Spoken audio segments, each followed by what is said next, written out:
When it comes to conflicts and diplomacy abroad, who holds the reins? That's one of the big questions I find myself asking as I look at the news about American involvement, whether in Iran, Ukraine, or throughout American history. What is the scope of the president's power over war and foreign affairs? Doesn't the Constitution constrain those powers or give Congress the ability to constrain those powers? Or have legal constraints proven unworkable or unwise over time? If the president has come to dominate American military and foreign policy, should we be bothered about that or accept it? To try to find out the answers to those questions, I'm here with two of my colleagues at the University of Chicago. Kurt Bradley, the Alan Singer Distinguished Service Professor of Law, and Austin Carson, an Associate Professor of Political Science. Kurt is an expert in constitutional law and foreign relations law, and the author of casebooks and legal restatements on foreign relations, and has recently published an important book, Historical Gloss in Foreign Affairs, Constitutional Authority and Practice, and is working on a new book on U.S. sovereignty and federal power in constitutional law. Austin is an expert in secrecy and intelligence and their relationship to international security and global governance. His first book was Secret Wars, Covert Conflict, International Politics, followed by Secrets in Global Governance, Disclosure Dilemmas and the Challenge of International Cooperation, co-authored with Allison Carnegie. And he's now working on a third, To Spy on the World, the Infrastructure of Intelligence and America's Rise to Power. I've brought them here to help me understand how the executive projects American power around the world and what we should think about that. Have a listen. Kurt, Austin, thank you for joining me. So, I guess it's no secret that the president has a lot of power, especially when it comes to the use of force, especially abroad in military or quasi-military situations. And that's something that's been in the news a lot lately. Of course, something that's happened a lot throughout American history. And it's part of what I want to understand is what is the nature of that power? What are the legal or political constraints in that power, if any? And sort of how should we think about things that are going on today and things that might happen? So, Kurt, if I could just sort of start with you. You're one of my colleagues in the law school. You've done a lot of work on the constitutional law that governs these areas. So, big picture, what does constitutional law say about the president's power over war and foreign affairs? Yeah, thanks. And thanks for hosting us for this. Well, the place, any lawyer would start to try to get a handle on the question would, of course, be going to the text of the Constitution. You would run into an immediate problem, which I have to grapple with my students, which is the text is often silent or at least unclear about many issues of presidential power, including in the foreign affairs area. In fact, the part of the Constitution that deals with the president is quite short, doesn't have a lot of powers listed in it. The part of the Constitution that lists Congress powers is much longer. But we all know that the president has a lot of authority in foreign affairs. And most people, as you had indicated, think it's grown significantly over time. And then the question is, why has this happened? If we can't see it in the constitutional text, where is it coming from? And I think there are a lot of causes. One we forget about, I think, easily is Congress has delegated a tremendous amount of authority to the President of the United States in many areas, but certainly in foreign affairs. And if you think, our current president engages in many actions that people regard as controversial, most of them are connected to statutes. That is, Congress has delegated emergency powers or war powers or other things in various statutes that presidents, of course, invoke. They don't always have statutes, but they often do in the modern era. So one part of the explanation is Congress has decided that presidents should have a lot of flexibility in foreign affairs, and that the immigration law is like that. A lot of statutes have these. So obviously, unless we think there ought to be some constraints on Congress delegating power, that is really a decision that's really coming out of the legislative branch. It's not the whole story. Sometimes presidents certainly do act without a statute, and those actions are controversial at times. That has just been an accretion of practice too over time. As the United States became a more powerful country in foreign affairs, presidents became more assertive. I think that's not surprising. To be a powerful actor in the international stage, you typically benefit from having a powerful executive. If you have a powerful executive, they can engage in more credible negotiations with other countries and get more concessions for their country. And I think that's part of the reason Congress has delegated a lot, but it's also a reason that presidents have been assertive. a lot without necessarily getting pushback in the domestic realm when they assert themselves in foreign affairs. And the other kind of part of the equation that I teach is that in some areas of constitutional law, courts have played a very significant role in policing the boundaries of constitutional authority, or also just kind of updating the Constitution in certain kinds of ways. If you think about Congress's ability to, say, to regulate the domestic economy, as a practical matter, it grew significantly in American history. But the Supreme Court was part of that project. They endorsed broad constructions of Congress's power. What we don't see in the foreign affairs area is anything like that active judicial court intervention.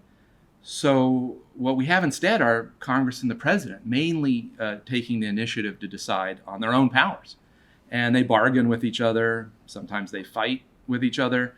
Often the president acts and then sees how Congress responds, and often Congress does not respond significantly. And in many areas of law, lawyers rely on precedent.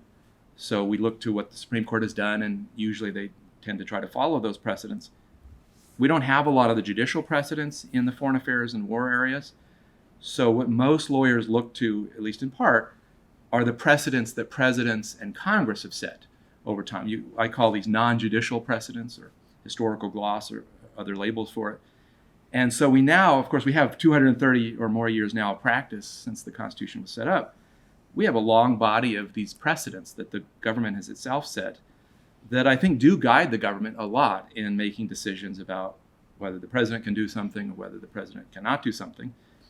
And the upshot of that is that there is a lot of precedent that supports presidential action in foreign affairs. And when they cite to the fact that many presidents before them have done certain actions, it does seem to legitimize what they're doing today, as opposed to trying to do something completely new. And I think Congress, and sometimes when the courts do get pulled in, they defer to long bodies of this practice and precedent. And so I just wrote a book about how practice is built up in various ways to support presidential authority. It's not unlimited. And I think sometimes Congress has also benefited for some of this practice. But on the whole, the president's probably been a bigger beneficiary. And that includes in some contested areas like war making, where people certainly have strong views about it. But I think that's another area where presidents over time developed a lot of precedent to support their ability to use military force. And we've seen it all the way up into this administration.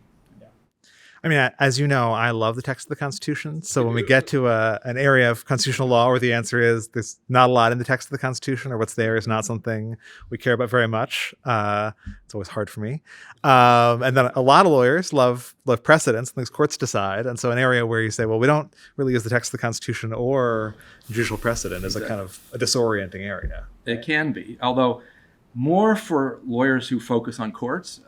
If you were an executive branch lawyer, this would not be as disoriented. So if you look at the opinions that come out of the lawyers in the executive branch, who are often asked by presidents whether they have authority to do something, and they are expected to write up an opinion that actually often looks like a judicial opinion about the president's authority, the main source of material that those executive lawyers cite tends to be this kind of non-judicial or historical precedent. And I think those of us who, if you're not focused on that, if you mainly teach cases and the like, this does look a little bit different.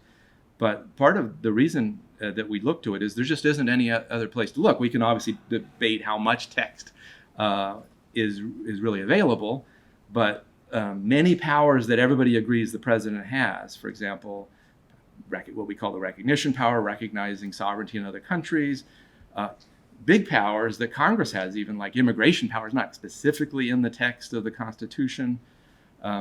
Everybody's always agreed the president can use military force to defend the United States without having to go to Congress first, which could have been disastrous in the early days when Congress was almost always out of session. But it's not clear whether in the text, this defensive war power, you can obviously make some arguments, but and I like to remind my students, we had very talented, I think on the whole, very talented drafters of the Constitution for the most part. They drafted over a few months in Philadelphia, hot summer, and it was a lot of what they did was completely new. They were setting up, this presidency was completely a new institution for them.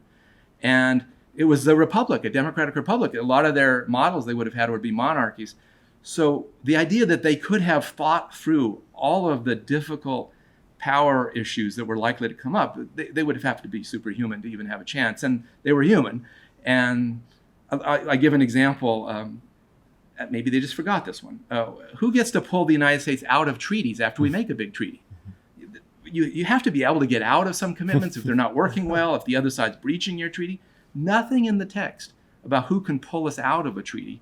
Now, you might argue, well, maybe the president has to go back to the Senate who had to help make the treaty, but that could really be cumbersome. And maybe the other side then gets to keep breaching the treaty. That doesn't seem quite right. And nobody knew in the early days, actually. They looked at the text and wasn't obvious who got to pull the United States out of treaty. So they just kind of muddled along, actually, for much of the 19th century on that. And eventually, presidents decided it made more sense for them to take the initiative. And I would say, for the most part, Congress didn't object too strenuously to that. But it's just one example of many where probably just the founders weren't thinking about it. We only had 7 treaties at the founding. We didn't expect to get out of any of them anytime soon. So they had so many more pressing issues on the agenda.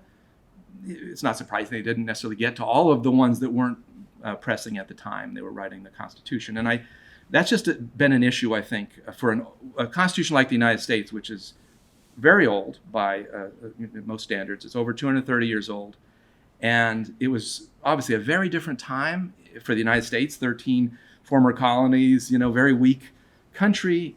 The world was very different than it is today, and national security issues were very different. We have never amended any of the foreign affairs provisions that are specific about foreign affairs in the Constitution in 230 years. Never one amendment. So we literally have the same text that they had in 1789 for dealing with George Washington. And, you think about the military situation in 1789. We had 600 people in the Army and nobody in the Navy. We didn't have a Navy.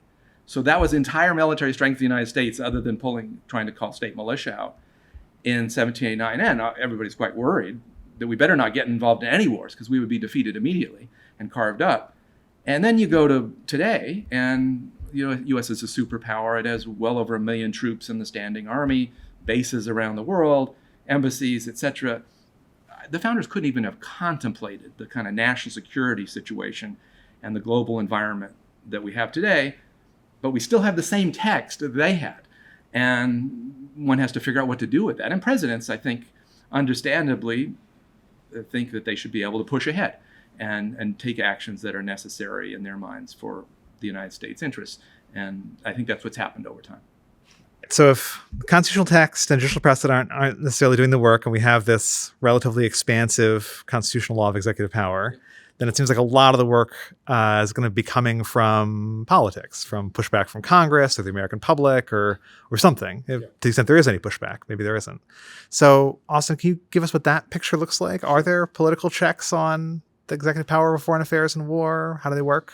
Yeah, I think to start, I guess I would lay out sort of 2 other ways to think about power and the president in foreign affairs. And one is the power to persuade, and the other would be the power to implement. So as I was listening to your answer, I kept thinking, well, let's fill that picture out. So one is this power to persuade. So there's a lot of research in political science, the field that I do my work in, that is about the sort of unique visibility and persuasive power that the president holds in American politics. And I think that's sort of been affected by the technology and the context around the presidency with the rise of radio and television, social media now, right? How presidents communicate, how presidents command what's oftentimes called the bully pulpit has changed, but the president's advantage in being able to set the tone, set the terms of conversation, what agenda items in foreign policy with respect to the use of military force are we thinking about and talking about as a voting public? The president oftentimes has that sort of power of initiative. And more than that, not just telling us what to think about, how to think about it, right? How to frame that issue, how to persuade in the direction of the policy that the president wants. And so, there's ways that power has been used for good. There's ways it's been used for bad, right? If for sort of my 20s, the run up to the use of military force against Iraq in 2003, a lot of really interesting dynamics about the power of persuasion and the use of media, the use of intelligence in making those cases. So I think that's one thing where there is an absence of regulation through statute and constitutional language. We have to look even more to sort of the ideas and the contestation over what to talk about and how to talk about it. And the president has real advantages there. Not the only political actor who can do that, right? Members of Congress can hold hearings. Opposition political figures can make, foreign policy or war decisions a part of their platform opposing the president. There are non-governmental actors that can shape that conversation. But as a sort of first place position in terms of influence, I think that's one place to keep in mind. The other is the power to implement, which is, I think, a really important thing to keep in mind. By that, I mean the bureaucracy, the administrative state that's specifically for national defense, for intelligence functions, for diplomacy, the State Department, the Department of Defense, the intelligence community. The president, now these are all funded by acts of Congress, and that's very important and an important, to your original question just now, an important source of a check on presidential power is the power of the purse, which is not limited to domestic issues. It also funds all the foreign policy and war-related bureaucratic actions. But once that money is that check is signed, right, the president and the executive branch have an incredible amount of power that flows from their control over the thousands and thousands of human beings who have jobs in these bureaucratic institutions, and who get to put a fine point on all the different aspects of policy, U.S. diplomatic relations with other recognized governments, how military force is used in practice. And that's, if we look at it historically over time, that has truly transformed, right? If we go back to the late 18th century or the 19th century, the American federal state was a shadow of its current version, and in the national security and defense arena, a shadow of a shadow, if you will. Now, especially after World War II, there was a massive increase in the size and the funding for foreign policy and what's oftentimes called the national security state. And so I've done, a fair amount of my research has been about the intelligence entities in the intelligence community. There's something like 18 now, but going back to the creation of the CIA, the National Security Agency, and those are kind of places where I see executive power exerted in all kinds of interesting and subtle ways, but in ways that are checked formally through funding decisions, also through oversight committees. Right, there's committees in both branches of Congress whose job is to see what these branches are up to and assess whether or not they're using funding in certain ways, whatever. But there's still a tremendous amount of leeway and sort of discretion that's involved in that power to implement. So what's just the most interesting example or one that comes to mind of the power of intelligence agencies? Yeah, I mean, I think if you trace, if you just sort of look at the history of the intelligence community during the Cold War, what we didn't know and then later found out is a perfect example of sort of, parting the curtain and figuring out just how much activity was going on that was unknown to the American public and also unknown to Congress. So there was a committee in the early to mid 1970s, the Church Committee, which dove very deep into what the CIA and the NSA had been up to for the first couple of decades of the Cold War. And it exposed all kinds of measures and activities that, folks thought maybe violated the Constitution in terms of violating privacy protections, and certainly went well beyond what people thought was going on, and is the sort of stuff of good novels. So you've got sort of mass surveillance programs where telephone calls or telegraphs routed through private companies. Batches of those are given to the NSA each week or even each day, and they're reviewing those for communication. So this is kind of like the sort of pre-digital version of what the NSA was exposed as doing by Edward Snowden more recently. And you've got a slew of covert action programs, right? Assassination attempts against Castro in Cuba with all kinds of interesting gadgets and techniques, and other foreign leaders, assassination attempts, all kinds of, sort of armed rebel groups in countries that the CIA had set up funding support for, or even, arming them with lethal weaponry. And just a slew of those were exposed in that congressional investigation in the Church Committee and another one run the Pike Committee on the House side. And so I think what the lesson was that, before that, Congress was not necessarily much of a check in this sort of space in which the government is operating in secret for either intelligence or other kinds of activities. And afterwards, there's more.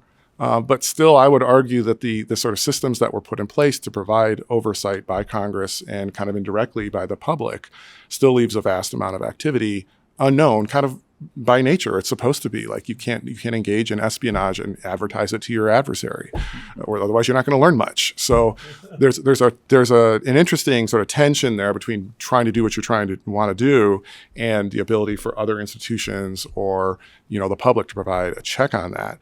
But it is a place where you can see how the executive and the president specifically has a lot more power than sort of the other formal institutions.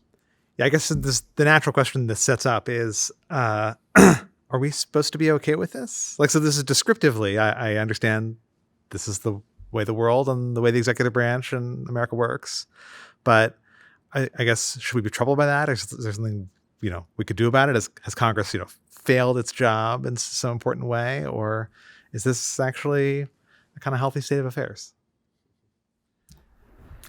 Well, I think one thing I'd like on the optimistic side to draw attention to is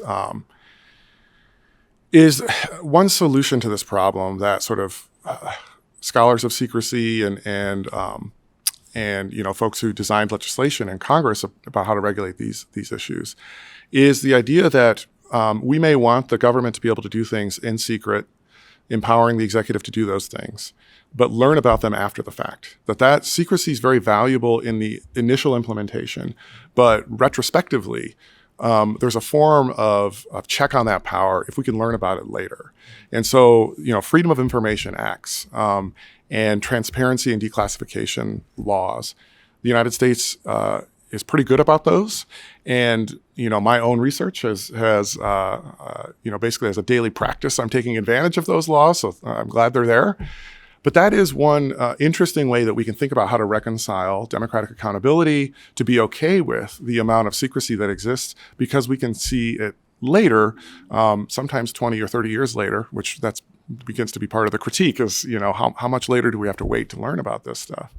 But that's one way we try to thread that needle.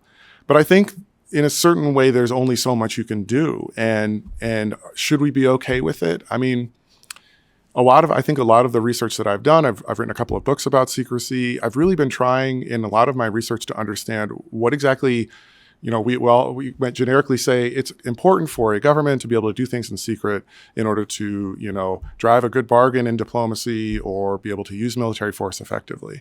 But let's actually look and peel back the layers of what is done in secret to really see the full scope. And then ask ourselves, how much, sort of leeway do we want to give to the executive branch to do that? And so, the more you learn about it, the more complicated it gets, because there's a lot of reasons and rationales for why, if we strip away that secrecy, if we built in, congressional accountability and visibility on those things, or public accountability and visibility on those things, it's just harder to do the everyday business of diplomacy, of commercial negotiations for trade treaties, let's say, up through and including all aspects of using military force and conducting, things like espionage. So I'm pretty torn about it. I think my main sort of way of handling it is to learn more about it and think more about it and add more sort of understanding and nuance to what secrecy, in these different ways, how it's used in practice, to then be able to ask ourselves, how much do we want to constrain that? How not okay are we with it? I have to say, so I was a couple years ago, I was on a presidential advisory commission about reforming the Supreme Court, which I discovered was governed by the Federal Advisory Committees Act, which I think is one of these statutes designed to promote transparency. And it was the worst thing ever. I think most of us were scholars who are suddenly on this and suddenly, confronting all of these transparency requirements that are not the way we normally do our job. Yeah. And, that was not, there was no espionage. Nobody was trying to assassinate anybody. And still, you just think, man, how does anybody get anything done around here? Yeah, absolutely. I mean, these are difficult issues. There are debates even when the executive does things that are not secret. When they are secret, the worry, of course, is that they will violate the laws without people knowing about it. And there, of questions about how to deter that or have accountability for it. In the same period in which there were some initial reform efforts in the intelligence area, Congress became very concerned about lots of secret agreements that presidents were making, like military assistance agreements that would pull the United States into conflicts or have other repercussions for the U.S. that Congress had not even been advised of. So over President Nixon's veto, during the same period, they passed a big transparency law that required, after the agreements are done, they didn't think they should really intrude on the negotiation part, which could be quite sensitive, that they then at least had to report those agreements within a time period to Congress, so that if something strange had happened, they'd know at least pretty quickly after it happened. And at least many of them have to be published as well. But they also have provisions for classified agreements. So there is an option that if it really is sensitive and involves secrets of the United States, they can report it to Congress in a more limited way that still allows leadership in Congress to know about it, and it's not completely immune. And the hope is, if the executive knows they have to do the reporting after the fact, they'll be less likely to do some abusive action beforehand because they know somebody will find. And for the most part, it's not been a perfect regime. That was in early 1970s, but presidents reported thousands of agreements under this statute to Congress that they previously had no obligation to report.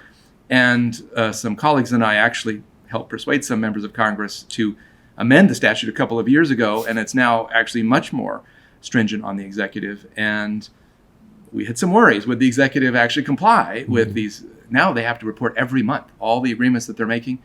And if they've decided to make them what's called a non-binding agreement, which had been kind of a loophole under the old law, many of those now have to be reported. And I just checked yesterday, and the current administration is reporting every month these agreements, including, you may remember in the news, the Trump administration has been sending some Venezuelans and others to this prison in El Salvador, and it sounded like there was an agreement. And some colleagues and I had written some blog posts saying we'd love to see this agreement, and the administration looked like they were not interested in disclosing the context of this pretty important agreement with another country.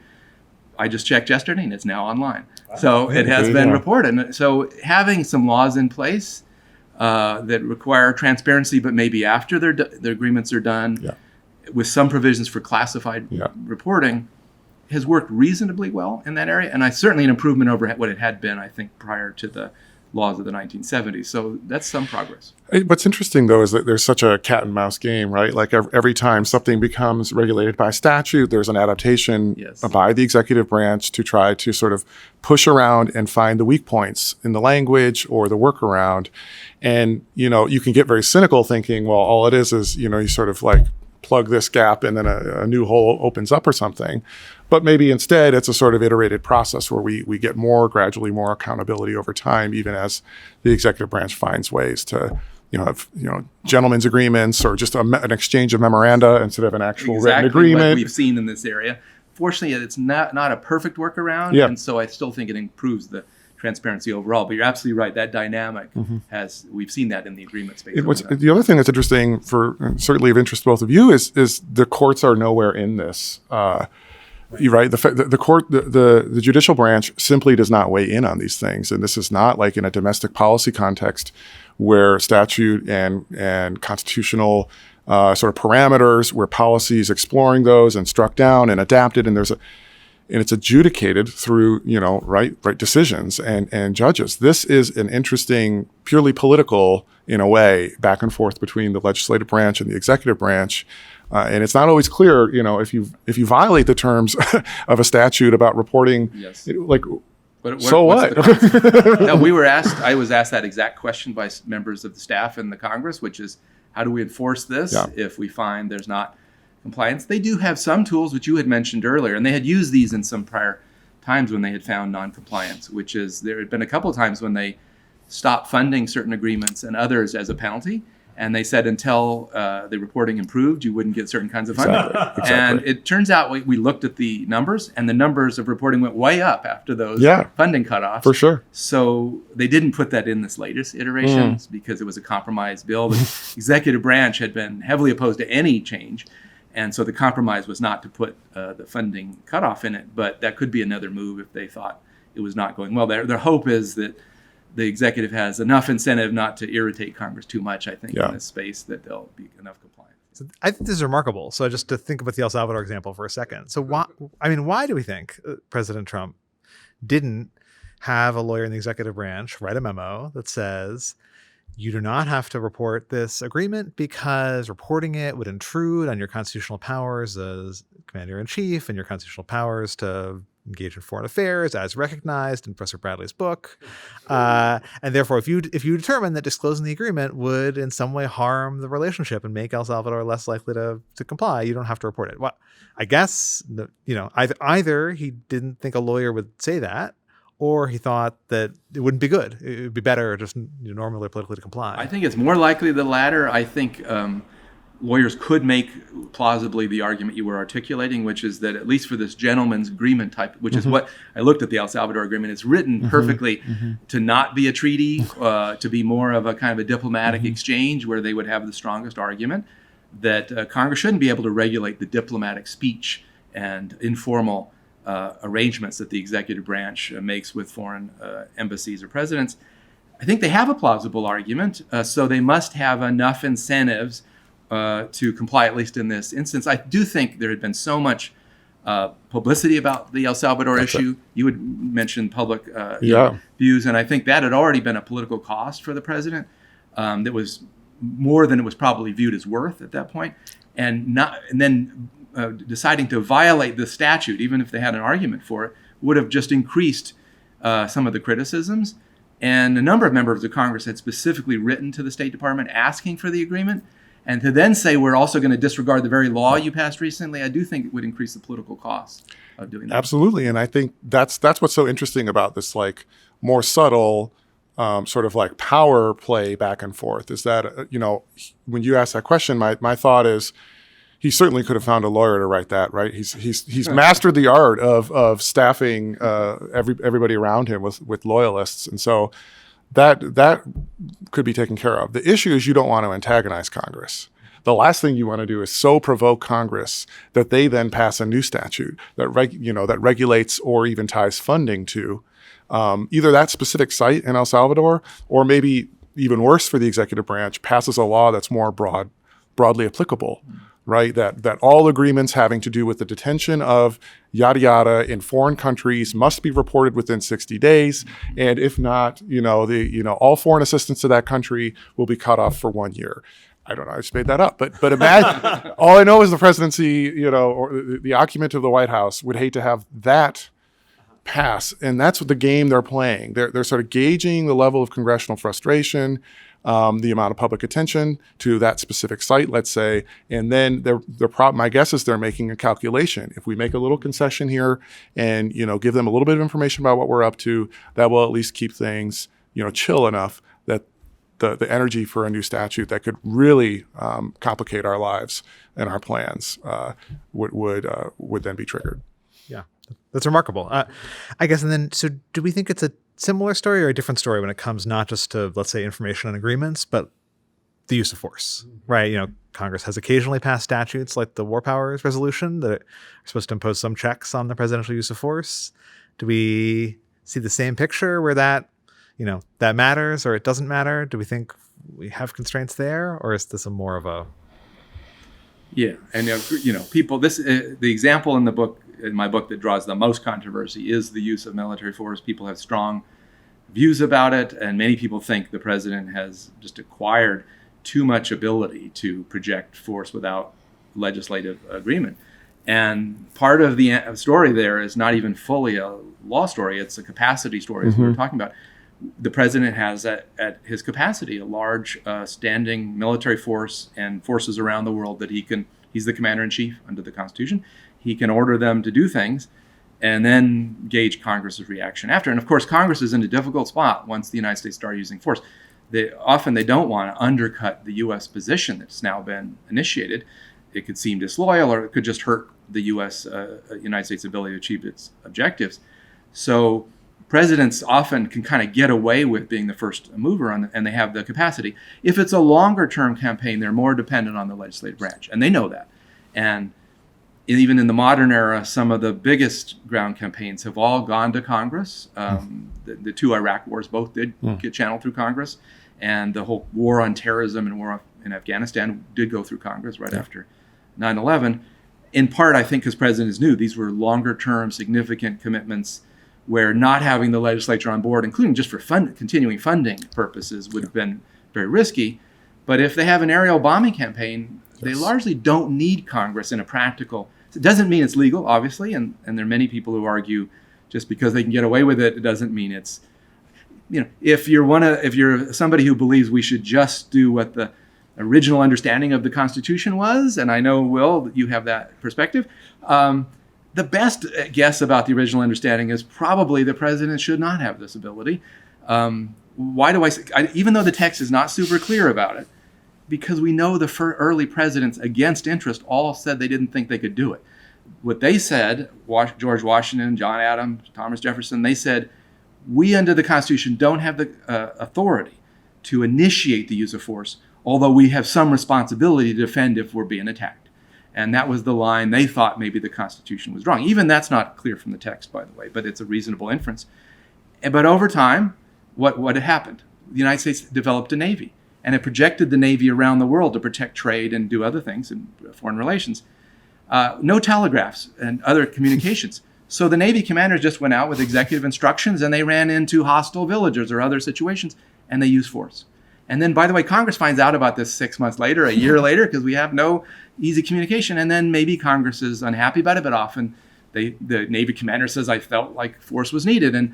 But it wasn't going through Congress in these smaller scale uses. And that really is a story of the whole 19th century. But every major war of the 19th century that was going to require big ground campaigns, like were all declarations of war and authorized by Congress. And then the turning point I talked about in my book is actually 1900. Because what's happened? The United States has just won the Spanish-American War.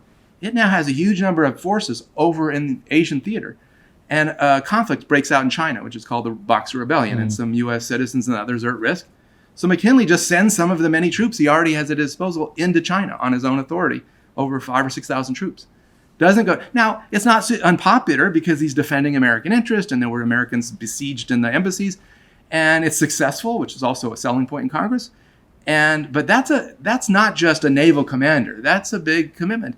And presidents then take advantage of that precedent and start using so-called gunboat diplomacy in Latin America, a number of presidents. But the big world wars, of course, do go to Congress. So we have this kind of line that gets developed where somewhat smaller scale, kind of shorter term engagements, presidents just think they can do those. And where the big wars, they tend to go to the legislature. And I think the legislature expects that. And then the other big turning point in the 20th century, and nobody quite knows what to do with this precedent, is after World War II. Now the president has at his capacity a very large, national security state at that point. The North Koreans invade South Korea. And we're now part of the United Nations, which has a very complicated force arrangement that we're kind of committed to. So Truman really consciously decides not to go to Congress. Mm-hmm. He could have gone to Congress, and by the way, they would have approved the use of force. The initial war in Korea was quite popular. It became significantly less popular over time. But at first, there were only like Taft and a few others were opposed to the war.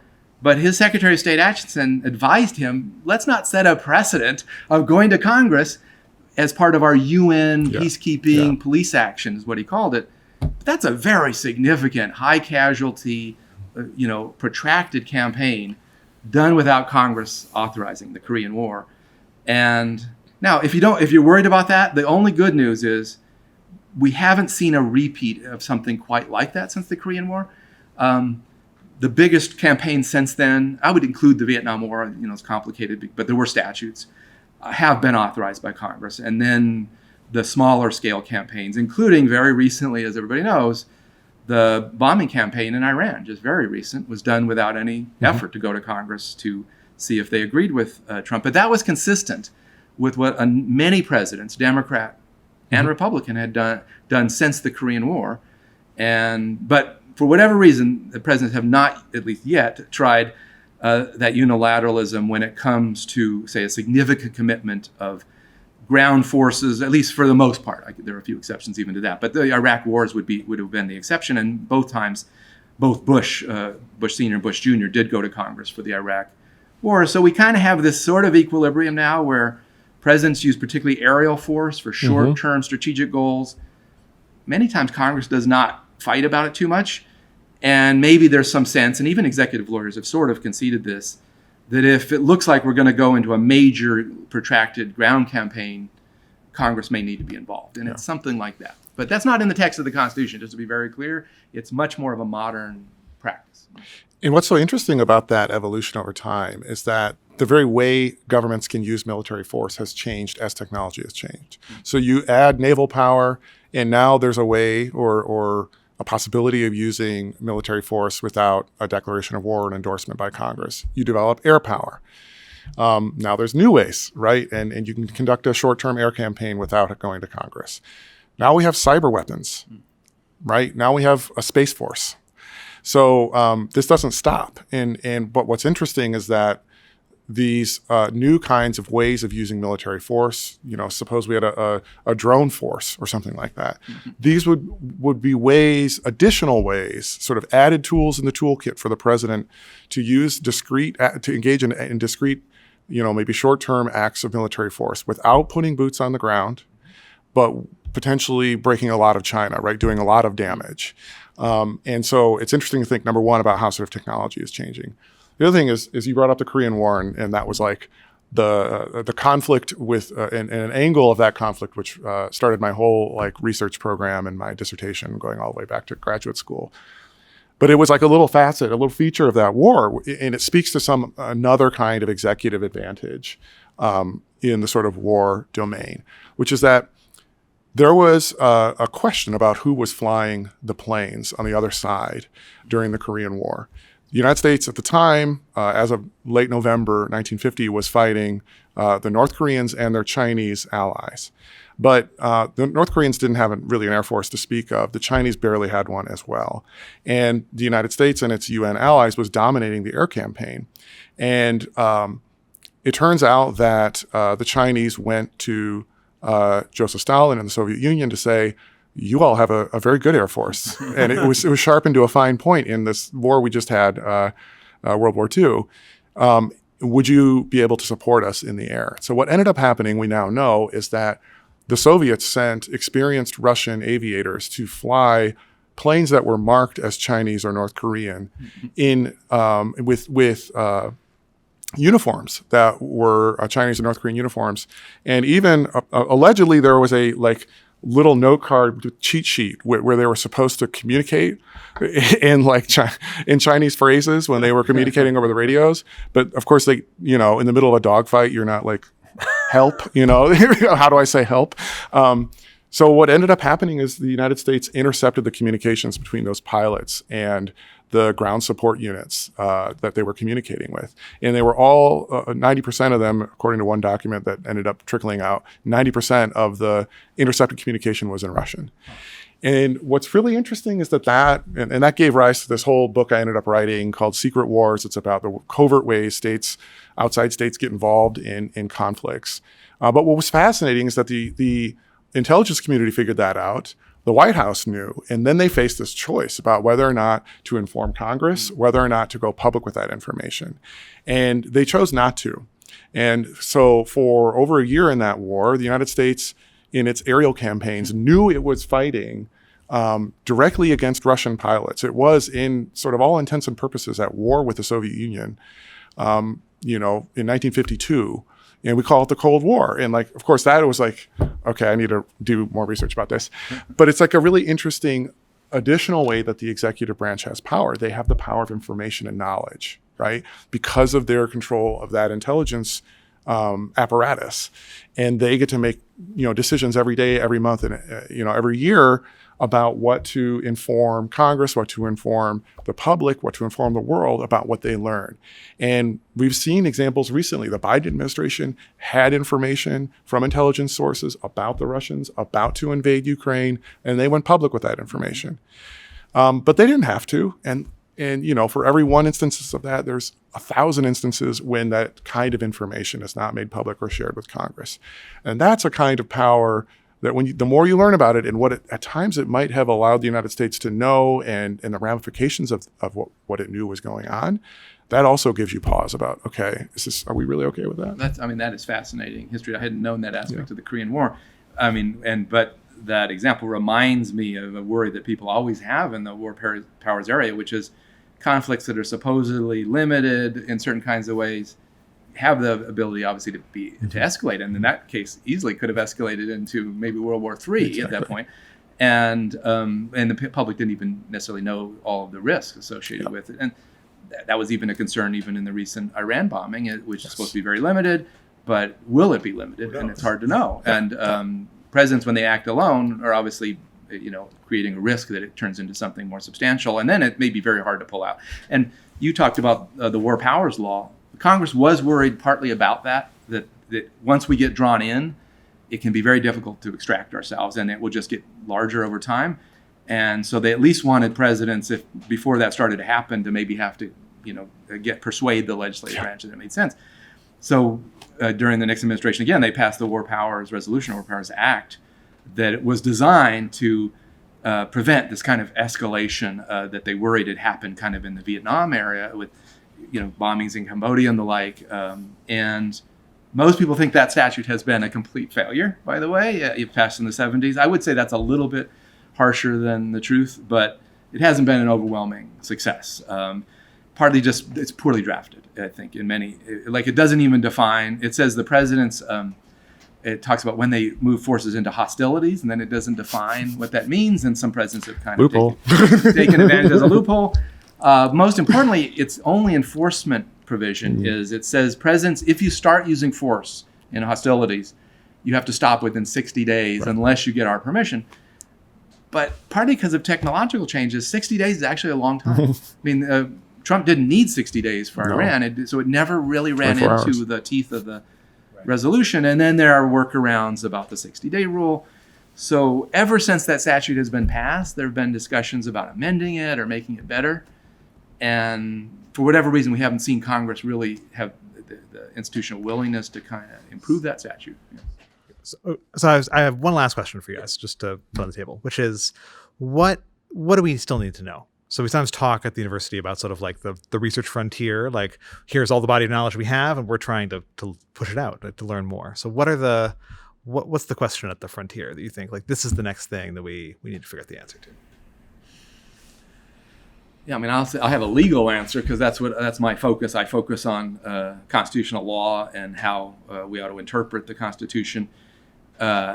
One legal debate that's going on, I think in the Supreme Court as well as in academia, is many of the justices on the Supreme Court are committed to an original understanding of the Constitution. And I think when you get into foreign affairs, that presents certain kinds of issues, which is, can you reconcile being committed to an original understanding of the Constitution and also accept the fact that our constitutional law is made up of a lot of traditions that come up after the Constitution was established? Is there a way of accommodating those two positions? A number of the justices on the Supreme Court, and you know this, will have at least talked out loud about the possibility that they could both be committed to the original design of the Constitution, but accept that it might have had in some ways some kind of evolutionary quality that comes through filling in gaps and unresolved ambiguities in the Constitution. And that might be a way of justifying at least some of our foreign affairs law that's not easily accommodated in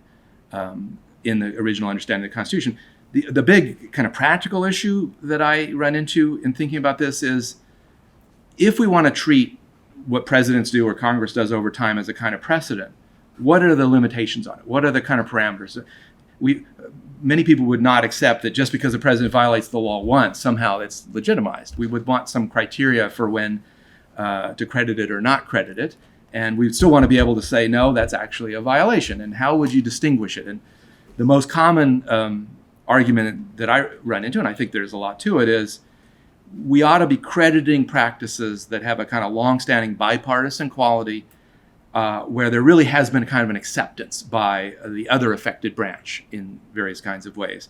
Because in some ways that shows a kind of workability. It shows that it's not just opportunistic, and it shows a certain settlement that seems to be working at least reasonably well in our constitutional system. And I don't think everything fits that model. I think some things presidents do in the war area, for example, probably don't reflect that kind of a settlement.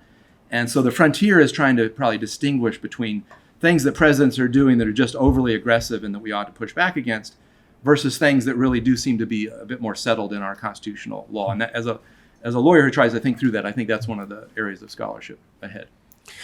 I'll give you two frontiers that I think are really interesting. One is sort of very much the day-to-day of what I'm working on in my own research. So it's to continue to learn about what I teach a class here at UChicago called The Secret Side of International Politics, to continue to look and understand what the government in foreign policy, in diplomacy, and in war is done and does in secret.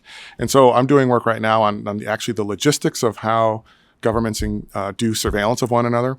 And so I didn't know this. A few of us do. How do you actually intercept the signal of another country? You talk about SIGINT, or is the acronym for it. How do you do that? Well, it turns out that you have to have like an antenna system that's near where the wireless radio communication is happening. The United States built many of those, and most of those, or a majority of those, were in foreign countries where we often went to them and asked them, could we build an installation on your soil? And in return, we'll give you this, that, or the other, whatever. And so I'm working on a book that's looking at this kind of intelligence or surveillance infrastructure and trying to understand what it looked like, where it placed the United States and its personnel, and what kind of geopolitical relationships that came from that. Very relevant to U.S.-China competition. Both the Chinese and the Americans are interested in places to do surveillance on one another, and how that affects countries in the region. So I think there's pushing the frontiers there to better understand, using scholarship, using social science, using declassified archival materials where we can, to really put more flesh on the bone of what the government is able to do, and what we think about it. That's sort of answer number one from my research. The second thing I really think about, sort of more from like the political moment now, is thinking about sort of like institutional resilience and sort of institutional responses. What's going on right now in the current Trump administration is radical changes to, whole bureaucracies, the USAID, International Development Agency, gone, right? There are thousands of jobs being cut from the State Department, from even the Pentagon, and from a number of other institutions. And we need to understand what's going on there and what we think about that. But then we also need to maybe look historically, look at other governments, look at other historical moments. What happens after that? Do those things sort of snap back in a kind of resilient way if another leader takes power in a few years, even if it's the same political party? What does that look like? Where do all these people that used to have these jobs go? And are they rehired in that future?